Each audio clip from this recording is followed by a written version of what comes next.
എൻ്റെ പേര് എൽസി. ഞാൻ തൃശ്ശൂർ ജില്ലയിലെ വേലൂർ ഫൊറോൺപള്ളിയുടെ കീഴിലുള്ള കുട്ടംകുളം ഇടവകയിൽ നിന്ന് വരുന്നു. എനിക്ക് പാൻക്രിയാസിൽ ക്യാൻസർ ആയിരുന്നു. 2025 ഏപ്രിൽ 14 എനിക്ക് ഛർദിയും വയറുവേദനയാണ് കണ്ടത്.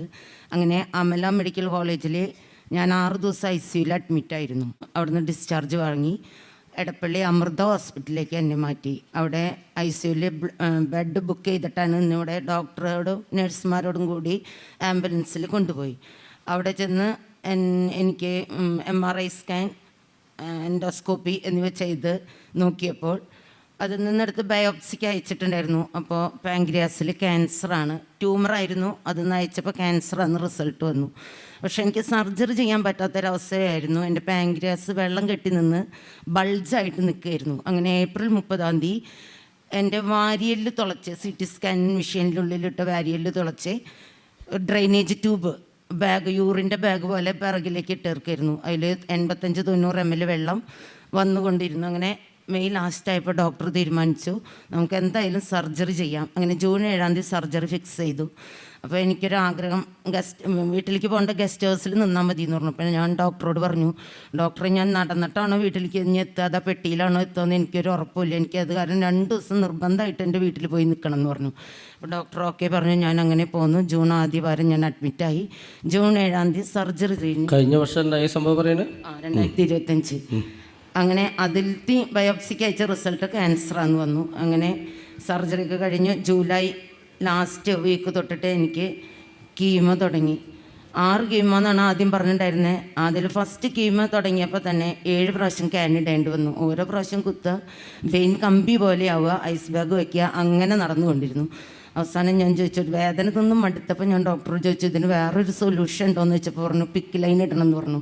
അങ്ങനെ വലത് കയ്യിൽ പിക്ക് ലൈൻ ഇട്ടു. അങ്ങനെ 10 കീമോ കഴിഞ്ഞപ്പോൾ ഈ പിക്ക് ലൈനിൻ്റെ ഉള്ളിൽ അലർജി തുടങ്ങി, സഹിക്കാൻ പറ്റാത്ത ചൊറിച്ചിൽ. അങ്ങനെ 12 കീമി ഫെബ്രുവരിയിൽ അവസാനിച്ച് മാർച്ചിൽ. അതിനിടയിൽ ആഗസ്റ്റ് ലാസ്റ്റ് ചൊവ്വാഴ്ച അച്ഛൻ വിളിച്ച് പറഞ്ഞു പാൻക്രിയാസിൽ ക്യാൻസറുള്ള രോഗിയെ ഈശോ സുഖപ്പെടുത്തണമെന്ന് പറഞ്ഞു. അപ്പം ഞാൻ ഈശോയോട് പറഞ്ഞു, അത്ഭുതച്ചപ്പോൾ മാല ഞാൻ തുടർച്ചയായി കൂടുന്ന ആളാണ് 2024 തൊട്ടിട്ട്. അപ്പോൾ ഞാൻ ഈശോയോട് പറഞ്ഞു എത്ര രോഗികളുണ്ടാവും ഈശോയെ, എൻ്റെ പേരെടുത്ത് വിളിക്കണം എന്ന് പറഞ്ഞു. അങ്ങനെ 2/9/25 ഈശോ അച്ഛനിലൂടെ വെളിപ്പെടുത്തിയ എൽസിയുടെ ക്യാൻസർ ഈശോ സുഖപ്പെടുത്തണമെന്ന്. അങ്ങനെ അപ്പോൾ ചേച്ചി എവിടെ ഹോസ്പിറ്റലിൽ നിന്നിട്ട് കാണുന്ന വീട്ടിൽ നിന്നിട്ടാ? ഹോസ്പിറ്റലിലാണ്. ഹോസ്പിറ്റലിൽ 14 ദിവസം കൂടുമ്പോൾ അഡ്മിറ്റാണ്. 3 ദിവസത്തെയാണ് കീമോ. എന്നാൽ അഡ്മിറ്റ് ആയാൽ ചൊവ്വാഴ്ച ഡിസ്ചാർജ് ചെയ്യുള്ളൂ. അങ്ങനെയായിരുന്നു. അങ്ങനെ മാർച്ചിൽ വീണ്ടും CT സ്കാൻ ചെയ്ത് നോക്കി. അപ്പോഴും അത് സർജറി ചെയ്ത് പാൻക്രിയാസിൽ ട്യൂമർ എടുത്തതോടുകൂടി എൻ്റെ പിത്താശയവും അവരെടുത്ത് മാറ്റി. കാരണം അതിൻ്റെ തൊട്ടടുത്തുള്ള അവയവമാണ്. അപ്പം ഞാൻ അതിൽ വന്ന ഇനിയൊരു സർജറി എനിക്ക് ചെയ്യാൻ പറ്റില്ല അവിടെ പാൻക്രിയാസിൽ വന്നാൽ. അപ്പോൾ പിത്താശയവും എടുത്ത് മാറ്റി. അങ്ങനെ മാർച്ചിലത്തെ സ്കാനിങ്ങിൽ എനിക്കൊരു കുഴപ്പമില്ല എന്ന് കണ്ടു. അങ്ങനെ ഇനി 3 മാസം കഴിഞ്ഞിട്ട് വീണ്ടും വരാൻ പറഞ്ഞു. അങ്ങനെ ജൂൺ 22 ഞാൻ എൻഡോസ്കോപ്പിക്ക് പോയി.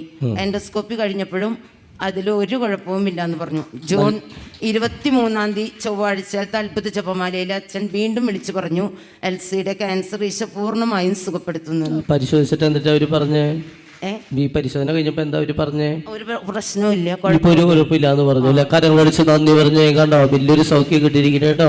ഒക്ടോബർ 7 അടുത്ത MRI സ്കാൻ എനിക്ക് പറഞ്ഞിട്ടുള്ളത്. യേശുവിന് നന്ദി, യേശുവേ സ്തുതി.